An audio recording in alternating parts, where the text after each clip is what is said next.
ইতিহাসের এক সংকটময় মুহূর্তে ইরান, অর্থনৈতিক বিপর্যয়, রাজনৈতিক অস্থিরতা আর যুক্তরাষ্ট্রের সামরিক চাপে সংকুচিত তেহরান। ট্রাম্পকে সম্মান জানিয়ে ইউক্রেনের ড্রোন ক্ষেপণাস্ত্র হামলা স্থগিত করল রাশিয়া। বিরতি চলবে কালো। গাজা দখলে ইসরায়েলের কাছে $667 কোটি অস্ত্র বিক্রি যুক্তরাষ্ট্রের। সৌদির কাছেও কয়েকশো কোটি ডলার অস্ত্র বিক্রি অনুমোদন। এবং ইনস্টাগ্রাম, ফেসবুক ও হোয়াটসঅ্যাপে নতুন প্রিমিয়াম সাবস্ক্রিপশন সুবিধা চালুর ঘোষণা। ব্যবহারকারীদের জন্য থাকছে বাড়তি সুবিধা।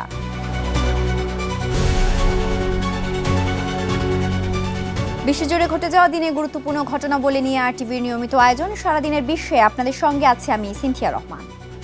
ইরান এখন ইতিহাসের এক সংকটময় মোড়ে দাঁড়িয়ে। অভ্যন্তরীণ অর্থনৈতিক বিপর্যয়, রাজনৈতিক অস্থিরতা এবং যুক্তরাষ্ট্রের সামরিক চাপ সব মিলিয়ে তেহরানের সামনে সংকুচিত হয়ে আসছে বিকল্প পথ।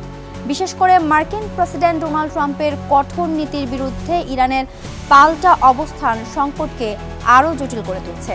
বিস্তারিত জানাচ্ছেন বিনিয়ামিন।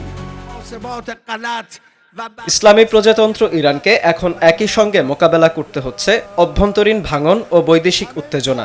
দেশজুড়ে বিক্ষোভের পাশাপাশি অর্থনীতি, পরিবেশ ব্যবস্থাপনা এবং রাজনৈতিক বৈধতায় বড় ধরনের সংকট তৈরি হয়েছে সেখানে। 2025 সালের জুনে অপারেশন মিডনাইট হ্যামারের আওতায় ইরানের পারমাণবিক স্থাপনায় হামলার নির্দেশ দেন মার্কিন প্রেসিডেন্ট ডোনাল্ড ট্রাম্প। এ অভিযানের মাধ্যমে ওয়াশিংটন স্পষ্ট বার্তা দেয়, কূটনৈতিক বিলম্ব নয়, সরাসরি শক্তি প্রয়োগের মাধ্যমেই পারমাণবিক কর্মসূচি নিয়ন্ত্রণে রাখতে চায় তারা। তবে এতেও নিজেদের অবস্থান বদলায়নি তেহরান, বরং চীনা প্রযুক্তি ব্যবহার করে ব্যালিস্টিক ক্ষেপণাস্ত্র কর্মসূচি আরও জোরদার করেছে দেশটি। এরপরেও সব দিক মিলিয়ে 1979 সালের পর সবচেয়ে দুর্বল অবস্থানে রয়েছে তেহরান। দেশটির মুদ্রা রিয়ালের মান নেমে এসেছে প্রতি ডলারে প্রায় 14,50,000-এ। মূল্যস্ফীতি ছুঁয়েছে 60%, আর খাদ্যপণ্যের দাম বেড়েছে 70%-এর বেশি। দেশটির তরুণ জনগোষ্ঠীর মধ্যে ভয়াবহ আকার নিয়েছে বেকারত্ব। এর মধ্যে পরিবেশ সংকট পরিস্থিতিকে আরো জটিল করছে। প্রতি বছর বিপুল পরিমাণ ভূগর্ভস্থ পানি হারাচ্ছে ইরান। জলাধারগুলোর ধারণ ক্ষমতাও নেমে এসেছে মাত্র 13%। ফলে দেশটির অভ্যন্তরে বাস্তুচ্যুতি বাড়ছে। একই সঙ্গে বিদ্যুৎ ও পানি সরবরাহে হিমশিম খাচ্ছে খামেনি সরকার। অভ্যন্তরীণ সংকটের পাশাপাশি আঞ্চলিক প্রভাবও কমছে ইরানের। ইসরায়েল ও যুক্তরাষ্ট্রের একের পর এক হামলায় হিজবুল্লাহ সহ মিত্র গোষ্ঠীগুলোর শক্তি অনেকটাই দুর্বল হয়ে পড়েছে। রাশিয়া ও চীনের সঙ্গে সম্পর্ক নিয়েও হতাশা বাড়ছে। সাম্প্রতিক সংঘাতে রাশিয়া কিংবা চীন কেউই সরাসরি পাশে দাঁড়ায়নি তেহরানের। এরপরেও পশ্চিমা নিষেধাজ্ঞার ফলে বাজার সংকীর্ণ হয়ে যাওয়ায় রপ্তানির প্রায় 90% তেলই চীনে পাঠাতে হচ্ছে ইরানকে। বিশ্লেষকরা বলছেন, অতীতে বিদেশি চাপ খামেনি প্রশাসনকে শক্তিশালী করলেও বর্তমান পরিস্থিতিতে এর উল্টো প্রভাব পড়েছে। অর্থনৈতিক সংকট জনগণের ক্ষোভ আরও বাড়াচ্ছে। এর ওপর ট্রাম্প প্রশাসনের কঠোর নীতি ও মধ্যপ্রাচ্যে তাদের সামরিক অবস্থানে উভয় সংকটে পড়েছে ইরান সরকার। এমন পরিস্থিতিতে চলমান সংকটের কূটনৈতিক সমাধান না হলে ভবিষ্যতে আরও বড় সংঘাতের আশঙ্কা বিশ্লেষকদের। বিনিয়ামিন, RTV। ইরানকে ঘিরে যুক্তরাষ্ট্রের সামরিক প্রস্তুতি ও পাল্টা হুমকির মধ্যে যুদ্ধ এড়ানোর ইঙ্গিত দিয়েছেন মার্কিন প্রেসিডেন্ট ডোনাল্ড ট্রাম্প। তবে মধ্যপ্রাচ্যের আকাশ ও জলসীমায় যুদ্ধ প্রস্তুতির তৎপরতা এখনও অব্যাহত। 2026 সালে এসে ইরান যুক্তরাষ্ট্র উত্তেজনা নতুন করে বৈশ্বিক উদ্বেগ বাড়াচ্ছে। বিস্তারিত আরাফাত ইয়াসেরের রিপোর্টে।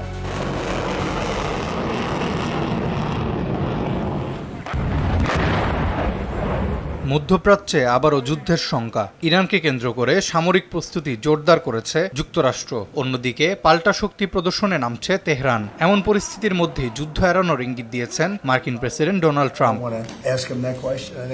ট্রাম্পের নির্দেশে পারমাণবিক শক্তি চালিত রণতরী USS আব্রাহাম লিঙ্কনের নেতৃত্বে একটি বড় নৌবহর ইরানের জলসীমার দিকে অগ্রসর হচ্ছে। একই সঙ্গে ইরান তাদের সামরিক ভান্ডারে 1000 নতুন ড্রোন যুক্ত করার ঘোষণা দিয়ে কড়া বার্তা দিয়েছে ওয়াশিংটন।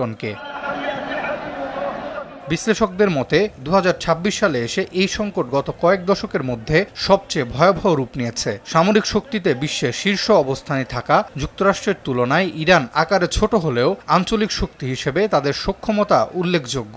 সামরিক দিক থেকে ইরান বর্তমানে বিশ্বের শীর্ষ 15 দেশের একটি। ইরানের সামরিক বাহিনী দুটি অংশে বিভক্ত, সেনাবাহিনী ও ইসলামী বিপ্লবী গার্ড কর্পস।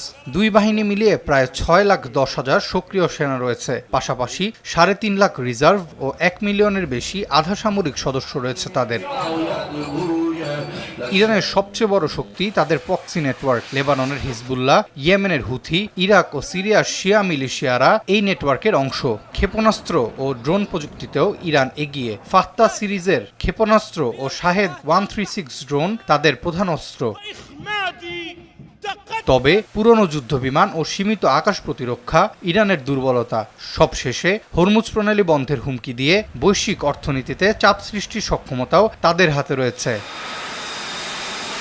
আরাফাত ইয়াসার, RTV। যুক্তরাষ্ট্রের প্রেসিডেন্ট ডোনাল্ড ট্রাম্পের অনুরোধকে সম্মান জানিয়ে ইউক্রেনে ড্রোন ক্ষেপণাস্ত্র হামলা স্থগিত করেছে রাশিয়া। জানা যায় এই বিরতি চলবে আগামী 1 ফেব্রুয়ারি পর্যন্ত। শুক্রবার এক ব্রিফিংয়ে কথা জানান রুশ প্রেসিডেন্টের সরকারি বাসভবন ও দপ্তরের মুখপাত্র ও প্রেস সেক্রেটারি দিমিত্রি পেসকভ। তথ্যটি নিশ্চিত করেছে আন্তর্জাতিক বার্তা সংস্থা আল জাজিরা। তবে এ ব্যাপারে বিস্তারিত কোনো তথ্য জানাননি পেসকভ। এমনকি এ বিরতিতে ইউক্রেনের সম্মতির বিষয়েও কোনো উত্তর দেননি তিনি। এদিকে ইউক্রেনীয় ইউনিটগুলোর মূল লক্ষ্য হবে প্রতি মাসে অন্তত 50,000 রুশ সেনাকে রণক্ষেত্রে নির্মূল করা। এমনই মন্তব্য করেছেন দেশটির প্রেসিডেন্ট ভলোদিমির জেলেনস্কি। মূলত ইউক্রেন যুদ্ধের অচলাবস্থা কাটাতে এবং রাশিয়াকে দুর্বল করতে নতুন ও আক্রমণাত্মক রণকৌশলের অংশ হিসাবে এই ঘোষণা দিয়েছেন তিনি। গত বছরের শেষ মাসগুলোতে রুশ বাহিনীর ক্ষতির পরিমাণ ধারাবাহিকভাবে বেড়েছে বলে দাবি করে জেলেনস্কি। ভিডিও বিশ্লেষকদের তথ্য অনুযায়ী 2025 সালের ডিসেম্বরে প্রায় 35,000 রুশ সেনা নিহত বা গুরুতর আহত হয়েছেন। তবে যুদ্ধের চূড়ান্ত বিজয়ের জন্য এই সংখ্যাকে মাসে 50,000-এ উন্নীত করাকেও সেরা মাত্রা হিসেবে অভিহিত করেছেন তিনি।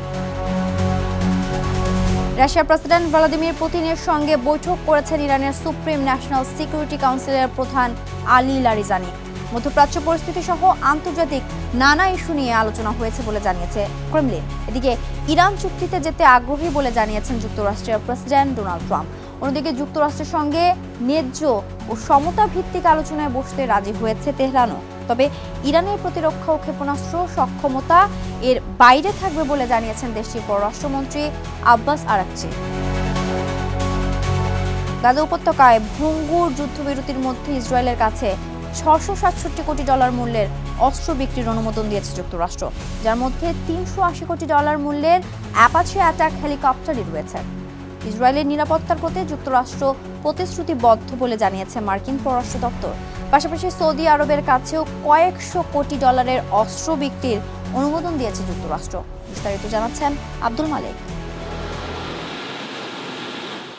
সম্প্রতি ইরান ও যুক্তরাষ্ট্রের মধ্যে চলছে বড় ধরনের উত্তেজনা। এরই মধ্যে ইরান জানিয়েছে যুক্তরাষ্ট্র ইরানে হামলা করলে মধ্যপ্রাচ্যে যুক্তরাষ্ট্রের ঘাঁটি এবং ইসরায়েলে হামলা চালাবে ইরান। এমন হুমকি পাল্টা হুমকির মধ্যেই এবার ইসরায়েলকে $667 কোটি মূল্যের অস্ত্র বিক্রির অনুমোদন দিয়েছে যুক্তরাষ্ট্র। এই অস্ত্রের মধ্যে $380 কোটি মূল্যের 30টি অ্যাপাচি অ্যাটাক হেলিকপ্টার, $198 কোটি মূল্যের পদাতিক আক্রমণকারী যান সহ মার্কিন অন্যান্য অস্ত্র রয়েছে, যা বিক্রি করবে মার্কিন প্রতিষ্ঠান বোয়িং ও Lockheed Martin.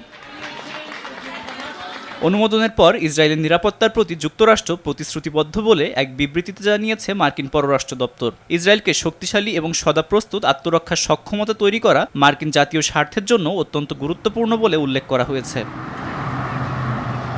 Apache attack helicopter হলো যুক্তরাষ্ট্রের তৈরি বিশ্বের অন্যতম আধুনিক যুদ্ধ হেলিকপ্টার। এটি মূলত স্থলযুদ্ধে ট্যাঙ্ক ধ্বংস, নিকটবর্তী আকাশ সহায়তা এবং নজরদারি মিশনে ব্যবহৃত হয়। উন্নত রাডার ও নাইট ভিশন প্রযুক্তির কারণে এটি রাত ও খারাপ আবহাওয়াতেও নির্ভুলভাবে লক্ষ্যবস্তুতে আঘাত হানতে পারে। গাজায় অভিযান পরিচালনার সময়ও ইসরায়েল এ ধরনের অস্ত্র ব্যাপক ব্যবহার করেছে। বর্তমানে গাজায় যুদ্ধবিরতি চললেও তা প্রতিনিয়ত লঙ্ঘন করছে ইসরায়েল। একই সাথে সৌদি আরবের জন্য $900 কোটি মূল্যের 730টি প্যাট্রিয়ট ক্ষেপণাস্ত্র বিক্রির অনুমোদন দিয়েছে মার্কিন পররাষ্ট্র দপ্তর। এসব ক্ষেপণাস্ত্র মূলত আকাশপথে যে কোনো ধরনের হামলা প্রতিরোধে ব্যবহৃত হয়। নতুন এ ধরনের অস্ত্রের মাধ্যমে মার্কিন যুক্তরাষ্ট্র এবং স্থানীয় মিত্রদের স্থল বাহিনীকে রক্ষা এবং এ অঞ্চলে সমন্বিত বিমান ও ক্ষেপণাস্ত্র প্রতিরক্ষা ব্যবস্থায় সৌদি আরবের অবদান উল্লেখযোগ্যভাবে উন্নত করবে বলে জানিয়েছে মার্কিন পররাষ্ট্র দপ্তর। আব্দুল মালেক, RTV। ইসরায়েলের সঙ্গে কূটনৈতিক উত্তেজনার মধ্যে দক্ষিণ আফ্রিকা দেশটিতে নিযুক্ত ইসরায়েলি দূতকে বহিষ্কারের নির্দেশ দিয়েছে। কূটনৈতিক শিষ্টাচার লঙ্ঘন ও দক্ষিণ আফ্রিকার সার্বভৌমত্ব চ্যালেঞ্জ করার অভিযোগে তেল আবিবের কর্মকর্তাকে অবাঞ্ছিত ঘোষণা করল দেশটি। ইসরায়েলি দূতাবাসের চার্জ দ্য অ্যাফেয়ার্স এরিয়াল সাইডম্যানকে 72 ঘন্টার মধ্যে দেশ ছাড়তে বলা হয়েছে। দেশটির পররাষ্ট্র মন্ত্রণালয় বলছে, দক্ষিণ আফ্রিকার প্রেসিডেন্ট সিরিল রামাফোসার বিরুদ্ধে অপমানজনক মন্তব্য করেছে এরিয়াল সাইডম্যান।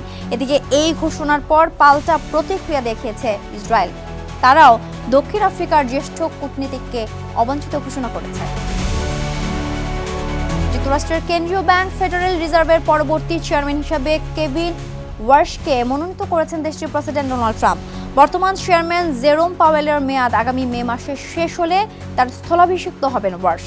তবে এ পদে দায়িত্ব নিতে হলে সিনেটের অনুমোদন প্রয়োজন হবে। সুদের হার কমাতে রাজি না হওয়ায় কয়েক মাস ধরে পাওয়েলকে বুদ্ধিহীন ও মূর্খ বলে আক্রমণ করে আসছিলেন ট্রাম্প। এই মাসের শুরুতে পাওয়েলের বিরুদ্ধে একটি ফৌজদারি তদন্ত শুরু করে ট্রাম্প প্রশাসন। অন্যদিকে সুদের হার কমানোর বিষয়ে ডোনাল্ড ট্রাম্পের প্রতি সমর্থন জানিয়েছেন ওয়ার্শ। সিরিয়ার সরকার ও কুর্দি নেতৃত্বাধীন সিরিয়ান ডেমোক্রেটিক ফোর্সেসের মধ্যে স্থায়ী যুদ্ধবিরতির চুক্তি হয়েছে। এর মাধ্যমে প্রায় 1 মাস ধরে চলা সংঘাতের অবসান হলো। একই সঙ্গে কুর্দি বাহিনীকে রাষ্ট্রীয় সেনাবাহিনীতে অন্তর্ভুক্ত করার কাঠামো তৈরি হয়েছে চুক্তির মাধ্যমে। চুক্তি অনুযায়ী উত্তর পূর্ব সিরিয়ায় দুই পক্ষই ফ্রন্টলাইন থেকে সেনা প্রত্যাহার করবে। পাশাপাশি কুর্দি নিয়ন্ত্রিত শহর হাসাকা ও কামিশলিতে প্রবেশ করবে সরকারি নিরাপত্তা বাহিনী। এছাড়া সিরিয়ার নতুন সেনাবাহিনীতে কুর্দি বাহিনীর একাধিক ব্রিগেড যুক্ত হবে এবং আলেপ্পোতে তাদের সদস্যরা সরকারি কমান্ডের অধীনে কাজ করবে। পরবর্তীতে কুর্দি জনগোষ্ঠীর নাগরিক ও শিক্ষাগত অধিকার সুরক্ষা এবং বাস্তুচ্যুতদের নিজ এলাকায় ফেরার নিশ্চয়তা দেওয়া হয়েছে। এবার জনসম্মুখে যৌন অপরাধী জেফ্রি অ্যাপস্টেইনের ফাইলস প্রকাশিত। এই বিশাল তথ্য ভাণ্ডারে 2000-এরও বেশি ভিডিও এবং 1,80,000 ছবি রয়েছে। প্রকাশিত এই নথিগুলো বিশ্লেষণে বেরিয়ে আসছে যুক্তরাষ্ট্র ও যুক্তরাজ্যের প্রভাবশালী ব্যক্তিদের সঙ্গে অ্যাপস্টেইনের গভীর ও রহস্যময় সম্পর্কের তথ্য। সমালোচকরা বলছেন, এর ফলে ফেঁসে যেতে পারেন মার্কিন প্রেসিডেন্ট ডোনাল্ড ট্রাম্প প্রশাসনের প্রভাবশালীরা। দীর্ঘ প্রতীক্ষার অবসান ঘটিয়ে কলঙ্কিত মার্কিন অর্থদাতা এবং যৌন অপরাধী জেফ্রি এপস্টেইনের তদন্ত সংশ্লিষ্ট 30 লাখ পৃষ্ঠারও বেশি গোপন নথি প্রকাশ করেছে মার্কিন বিচার বিভাগ।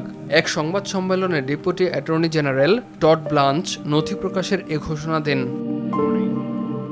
এপস্টেইন ফাইলস ট্রান্সপারেন্সি অ্যাক্ট অনুযায়ী ট্রাম্প প্রশাসন এই নথিগুলো প্রকাশ করতে বাধ্য হয়েছে, যা নিয়ে মার্কিন রাজনীতিতে দীর্ঘ সময় ধরে উত্তেজনা চলছিল। এতে 2000-এরও বেশি ভিডিও এবং প্রায় 2 লাখ ছবি রয়েছে। ইমেইল চালাচালিতে দেখা যায় বিশ্বের শীর্ষ ধনী ইলন মাস্কের সঙ্গেও এপস্টেইনের যোগাযোগ ছিল। 2012 সালের একটি ইমেইলে এপস্টেইন মাস্ককে তার দ্বীপে আসার আমন্ত্রণ জানায় এবং মাস্ক সেখানে সবচেয়ে উন্মাদনা পার্টি কবে হবে তা জানতে চায়। এছাড়া ট্রাম্প প্রশাসনের বাণিজ্য সচিব হাওয়ার্ড লুটনিকও এপস্টেইনের ব্যক্তিগত দ্বীপে সফরের পরিকল্পনা করেছিলেন বলে নথিতে প্রমাণ পাওয়া যায়, যদিও ইতিপূর্বে এপস্টেইনের সঙ্গে সম্পর্কের কথা অস্বীকার করেন তিনি। ব্রিটেনের সাবেক রাজপরিবার এবং রাজনৈতিক মহলেও এ নথির আঁচ লেগেছে। ইমেইল থেকে জানা যায়, ব্রিটেনের সাবেক প্রিন্স অ্যান্ড্রু 2010 সালে এপস্টেইনের নিউ ইয়র্কের বাড়িতে নৈশভোজে অংশ নেয়। সাবেক ব্রিটিশ রাষ্ট্রদূত পিটার ম্যান্ডেলসনের ঘনিষ্ঠদের অ্যাকাউন্টে এপস্টেইন হাজার হাজার পাউন্ড অর্থ স্থানান্তর করেছিলেন বলেও প্রমাণ মিলেছে। তবে নথির এই তথ্য ভাণ্ডার প্রকাশ নিয়ে অসন্তোষ জানান এপস্টেইনের হাতে নির্যাতিত হওয়া বেঁচে ফেরা ব্যক্তিরা। তাদের অভিযোগ, অনেক ক্ষেত্রে অভিযুক্ত প্রভাবশালীদের নাম আড়াল করা হলেও ভুক্তভোগীদের নাম ও পরিচয় প্রকাশ হয়ে পড়েছে, যা অত্যন্ত আপত্তিকর। নির্বাচনী প্রচারের সময় ডোনাল্ড ট্রাম্প এ ফাইলগুলো প্রকাশের প্রতিশ্রুতি দিলেও ক্ষমতায় আসার পর তিনি তা নিয়ে গড়িমসি করেন, যা নিয়ে তার নিজের দলের মধ্যেই সমালোচনা চলছিল। শেষ পর্যন্ত দ্বিপক্ষীয় চাপে এ স্বচ্ছতা আইনে স্বাক্ষর করেন ট্রাম্প। বিচার বিভাগ জানায়, 20 বছরের তদন্ত থেকে এই নথিগুলো সংগৃহীত হয়েছে। এর মধ্যে এপস্টেইনের মৃত্যু সংক্রান্ত তদন্ত এবং FBI এর বিভিন্ন গোপন নথিপত্র রয়েছে। তবে স্পর্শকাতর বিবেচনায় শিশু যৌন নির্যাতন বা ব্যক্তিগত চিকিৎসা সংক্রান্ত তথ্য গোপন রাখা হয়েছে। ইমতিয়াজ আহমেদ, RTV।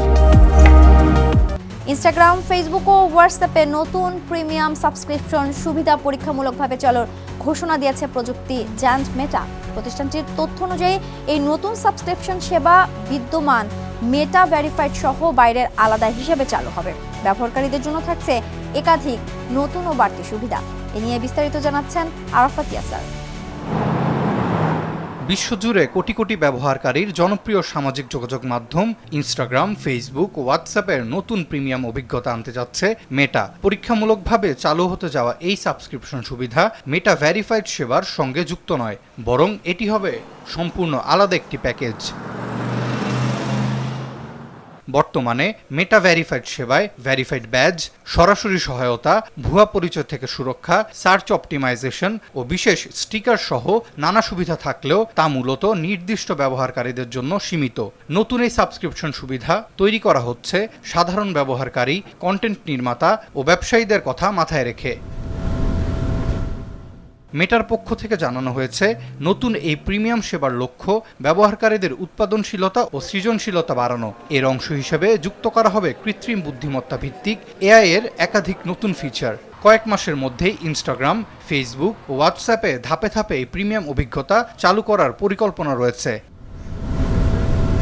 এই প্রিমিয়াম অভিজ্ঞতার আওতায় ব্যবহারকারীরা কন্টেন্ট শেয়ার ও যোগাযোগ ব্যবস্থার উপর আরও বেশি নিয়ন্ত্রণ পাবেন। তবে মেটা স্পষ্ট জানিয়েছে, প্ল্যাটফর্মগুলোর মূল ব্যবহার অভিজ্ঞতা আগের মতোই বিনামূল্যে থাকবে।